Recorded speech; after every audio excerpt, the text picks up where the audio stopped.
Hey, welcome. I'm Reverend Dr. Sheldon Nix. I'm the president of Church Growth Systems and the founding pastor of Life Worth Living Fellowship. And you're probably not looking for a husband or wife right now. I know I'm not. I'm married. And you probably are too. But if you weren't or if you aren't, in these days, you would probably possibly start using dating apps. Now, I don't know a whole lot about them because, as I said, I'm married and, I've been off the market for some time. But if I were younger and looking, then I probably would do that. But there would be some things that I'd have to learn about it. I'm sure that you don't start with a marriage proposal. Hi, I'm Sheldon Nix. Will you marry me? Of course you wouldn't. You would start a process of dating and seeing who's really your type and whether you have a connection and whether that's a person for you. They're the one. But a lot of times that's what we pastors do. We propose on the first date. We propose marriage on the first date. And that's the mistake we make when we're trying to grow our churches. And that's what I want to talk about in this video. Like dating, when we're trying to grow our church, we do it in stages. And in our program, it's three stages. First, we have to attract their attention. We have to remember what people might be doing when we start posting online, trying to get attention for what we're doing and the offer we're making so that people can come and get to know us and see what we're all about and how we can help them to get the life that they want, become the person God wants them to be. And so we have to attract their attention because we don't know what situation they're in, what they're looking at, or where they're at. They might be at work, they might be talking to someone, they might be eating, they might be distracted, they might be discouraged. They're in some state of mind, some place. And so we have to attract their attention and we have to do it in seconds. And then we start engaging with them and connecting with them so that they get to know us. It's like dating, where you can do it virtually. People are doing that with dating. They're dating virtually. And so we can do that too as well. We start to connect with them and teach them and share with them and counsel them and begin to build that relationship. And what we're doing is then we start to nurture them in their process of decision making about whether or not we're the one. There's a lot of noise out there in their heads. They're distracted, especially people who are not Christian and unchurched. They have all kinds of messages telling them what to do, who to be, what's in, what's hot, how they need to roll. And so we have to cut through that noise and offer them something that not only gets their attention, but drives them to start connecting more and more with us so that we can then give them the guidance that they need and so that to either give their lives to the Lord or also join our congregation and start being discipled by us. We have to cut through that noise. And here's a verse that I've loved forever because it's Moses talking with his people, obviously toward the end there, and he says, "Look, um, God is my witness.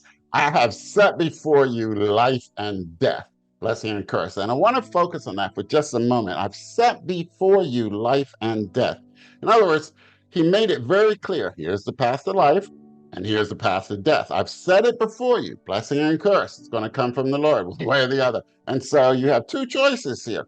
The thing is, in this media environment, in this world we're living in, people have 100 million choices, and so they can get confused. And part of our challenge is to set before them very clearly path to life, path to death. This will get you the life you want. This will not. In fact, it will get you a life you do not want. You will become someone you will regret having become. And so we have to make it clear for them what these two paths are. And you might be thinking, well, eternal life and eternal death. And yes, of course, that conversation will come, but not immediately, right? Immediately at the first, we're talking to them about their current lives, right? That's where they're at. If they're not Christian, especially. They're thinking about their current lives. And we have to say, hey, this life, this path, this is the way to get that kind of life you want. And that other path, you don't want to go down there.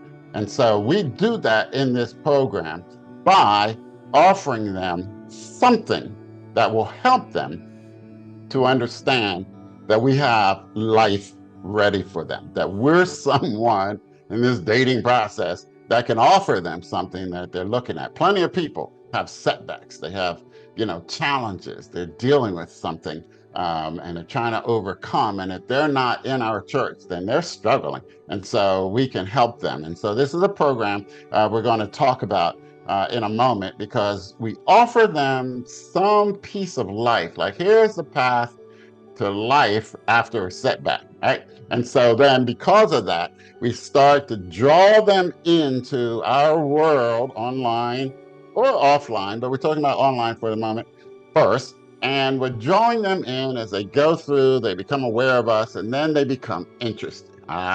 See? Now, the first date went well. They're swiping, and they click and say, hey, let's get together. And we get together with them online, virtually first, right? It might be a phone call in the dating world. It might be, dating, via Zoom or some other methodology. And, they're starting to feel each other out. And so there's interest now. There's interest in a second date. Now, here's the thing. That second date, it's not at the altar. It's not at the altar. They're not yet ready for a marriage proposal, probably. We offer them the next date. And the next date is something that really affects how they will view, accepting our proposal, if you will. And here's now this program, this RISE program. And normally, when we do this RISE program, we're trying to reach people who are not Christian and not church. Then we do it here at Church Growth Systems in a way that signals to them, hey, this is a safe place, this is a good place for you to come and, get the life you want. In this case, get the comeback you're looking for, right? And so there's lots of signals, right? The normal looking people, just friends having fun, right? Everyday life setting, they're somewhere drinking, dressed in casual clothes, it's all good here. It's all good here. We're signaling to them. Nothing scary, nothing to worry about, nothing you need to be concerned about. A lot of folks, about 40% of the American population, not into church. They're just not. But they're not atheists. They're not anti-God. They're just not comfortable with churches. So we start to make them feel comfortable, not by proposing marriage, but by proposing something. Normally, this is the normal way we're doing it, moving them into a workshop, really. But first, an online program and then a workshop, right? And so, what do you have in a workshop? You have a workbook. And so there it is. We picture the workbook. It's like, hey, we're going to get down to business, really get to work on making your life better where you are right now. And you're going to be comfortable. We put lots of signals in there. You're going to be comfortable. And there's an outcome, right? There's a view of the life if you get involved with us, right? You're going to come back from a setback. Now, look, this is very generic, right? It's very general. So we start with the big picture, right? The big, prophet says, write the vision, make it plain, right? So we're writing a vision, we're starting to, right? We're putting it out there. You're going to get something you want. See, we often offer them, hey, come to church, right? We'll get into that in a moment. But we offer them something they're not looking for. But here we're offering people the chance to come back from a setback, right?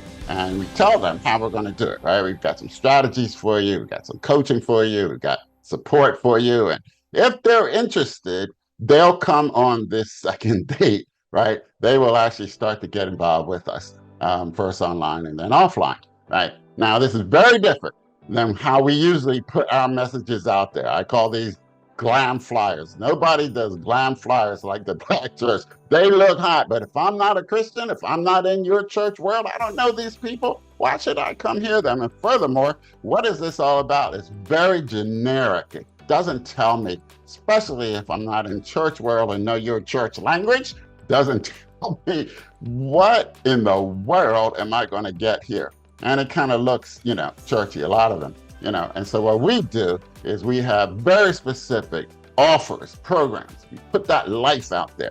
Here, I'm setting before you the best year you've ever had.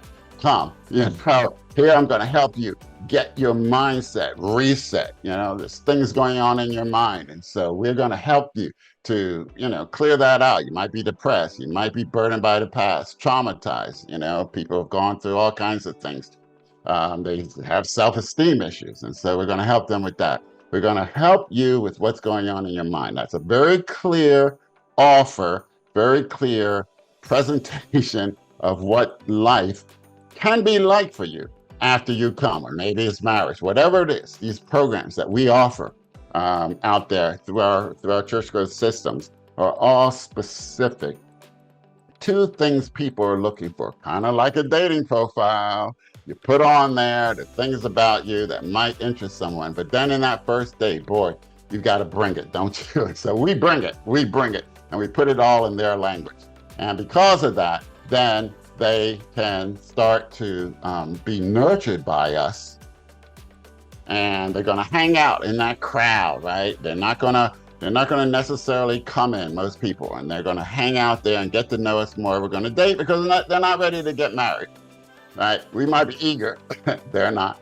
They want to make sure this is where I can be happy. This is somebody that can really help me become the person that I want to be and have the life that I want to have. And so they're just hanging there. And over time, what's going to start happening is that some of them are going to find their way into the congregation and become disciples of Jesus Christ in our church. That's what's going to happen over time. And that is our normal program. That's our normal process for getting people to become members of our church. There are some people that God has been working in, and they're more ready.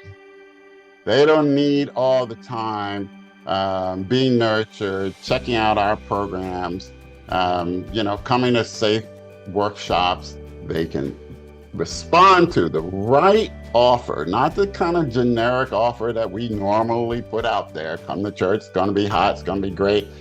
Pictures of last Sunday, usually pastors are posting on Monday, oh, it was hot, and they have pictures of people worshiping, etc. That's all well and good. But here at Church Growth Systems, what we do is we focus the same kind of strategy of life and death, of a clear offer of change for things that people are looking for. But instead of kind of making it more comfortable for non-Christians, we're really looking now here in this strategy for the low-hanging fruit, the people God has got ready. They might even be unchurched Christians, right? They got lost, whether it's through the pandemic or through some other, something happened in their church. There's multiple reasons why people leave their church. I talk about that at another training. But regardless, they're out there. They're lost sheep of Israel, right? They're out there wandering. And as Jesus said, we got to go get them, right? And so the way we do that uses the same ideas of offering them things they are looking for, because a generic offer to come to church, they've had that, right? And so now we want to say, hey, I'm the one, come, let's really get serious about, what we have for you. And we start bringing them in more directly to the church ministries that we have. I'm very excited to talk about how this strategy is going. I want to illustrate it for you with one of our pastors, Pastor Jackie Gilchrist, up in Connecticut, Stamford, Connecticut, who took this same RISE program, and together we framed it or targeted toward people who are ready for an invitation, a direct invitation to church, right? Not just come to church, but come rise from your setback, right?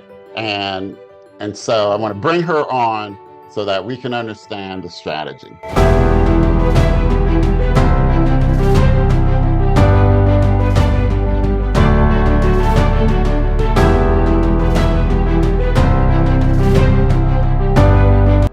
Pastor Jackie, welcome, welcome, welcome. I'm so excited about what you're doing. So, plus a little bit about North Stamford Community Church, and about you, You're a very interesting person. We're going to get into more of what you're doing in some other training videos. But just a little bit of background. Well, I am pastoring a church in Stamford, Connecticut, North Stamford Community Church, and it's a historical church that has been in existence for it'll be 242 years old this coming June, and it has been an amazing journey. When I became the pastor of the church, it was just a handful of people that were primarily in their 80s. They corrected me and said that it was 75, but they were an aged congregation, and it was declining over the years. In its prime, it had 400 people, but when I became the pastor, at that point, it had really dwindled down to about a handful, about 20 people, on sometimes less, on a Sunday morning. And so I began to really look at how I might be able to revitalize revitalize the ministry by making certain changes and things like that. It was very traditional church. I created more of a blended worship at one point, but then I had individuals that, they were just very much connected to their traditional way of worship. All they wanted was hymns and things like that. And so I started a second service, a contemporary service, to be able to provide what was needed in this day and time for younger families to be able to come. Contemporary service started to grow, and God started to bless. We had young families, children, and all of that. And then COVID hit, and that drastically changed everything. I had people that passed away. My older members became even more older, and some of them aged out where they had to move and be with their families in other states.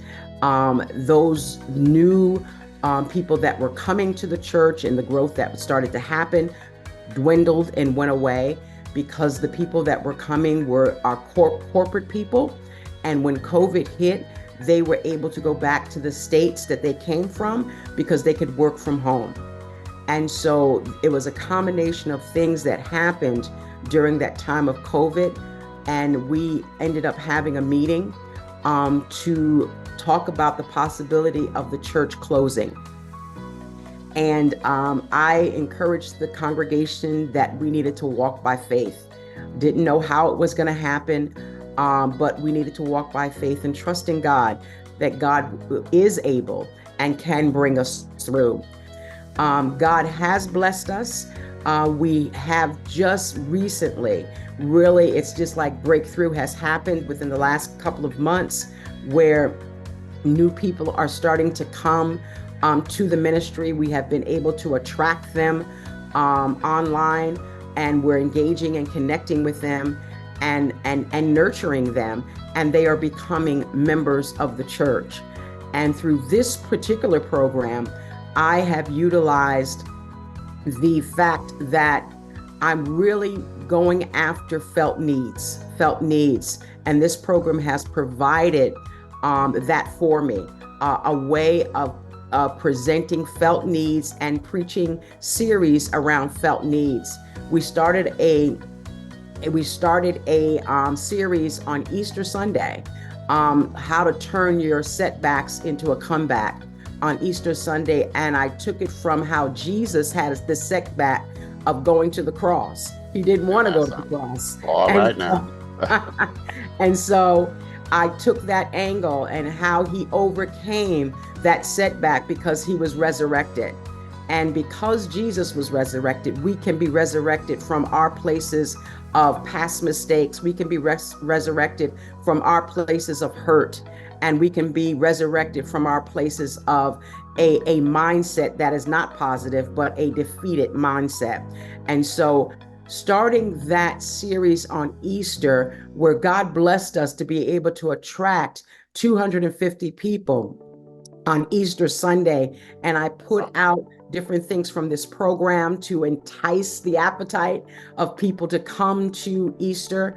And I really focused on that series. Come and hear this message. You can be resurrected. You can rise from the place that you're in right now if you're struggling in life. And so I really tapped into the felt need. And we had 250 people. And the blessing really was, yes, we had 250 people, and Easter, many people do come to church, and we had an Easter egg hunt and a candy drop and all of that. But what was amazing was people came back the Sunday after Easter to hear the second message in that series. And so they've still been coming back. And this is the amazing part. They have joined the church. And so we had 12 people join the church on the Sunday after Easter. And on last Sunday, we had another person join the church. So I am just really grateful for this program and how it's helping me to do series that are based on felt needs. And so I'm excited about that, but I also want to move into being able then to do some type of webinar or something online to reach people that might not come to the church, but I will be able to help them in another way by providing information that hopefully one day they will end up coming to the church to visit us. And so I'm grateful for the program. Just love what you're doing, sister.